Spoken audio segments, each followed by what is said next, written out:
Plastic দূষণ আর নয়, বন্ধ করার এখনই সময়। এর প্রতিপাদ্যকে সামনে রেখে কক্সবাজারে উদযাপন করা হয়েছে বিশ্ব পরিবেশ দিবস 2025। দিবসটি উপলক্ষে আজ সকালে জেলা প্রশাসন ও জেলা পরিবেশ অধিদপ্তরের উদ্যোগে আলোচনা সভা ও পুরস্কার বিতরণী অনুষ্ঠানের আয়োজন করা হয়। জেলা প্রশাসকের সম্মেলন কক্ষে অনুষ্ঠিত এই সভায় প্রধান অতিথি ছিলেন জেলা প্রশাসক মোহাম্মদ সালাউদ্দিন। জেলা প্রশাসক বলেন, প্লাস্টিক বর্জ্য পরিবেশের জন্য খুবই ক্ষতিকর। এটি জীববৈচিত্র্য ধ্বংস করার পাশাপাশি মানব স্বাস্থ্য নেতিবাচক প্রভাব ফেলে।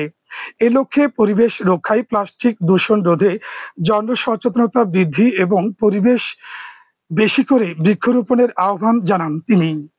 অতিরিক্ত জেলা প্রশাসক ইমরান হোসাইন সজীবের সভাপতিত্বে এতে অতিরিক্ত police super Nazmul Shakib Khan, civil surgeon doctor Mahmudul Haque, পরিবেশ অধিদপ্তরের সহকারী পরিচালক আব্দুল লতিফ জৌনি সহ সংশ্লিষ্টরা বক্তব্য রাখেন। এ সময় সরকারি বিভিন্ন দপ্তরের কর্মকর্তা, জেলার পরিবেশবাদী বিভিন্ন সংগঠনের নেতৃবৃন্দ, শিক্ষক, শিক্ষার্থীরা উপস্থিত ছিলেন। সভা শেষে ছাত্রছাত্রীদের গাছের চারা বিতরণ করেন জেলা প্রশাসক। পরে চিত্রাঙ্কন প্রতিযোগিতায় 15 জন বিজয়ী শিক্ষার্থীর মাঝে পুরস্কার বিতরণ করা হয়।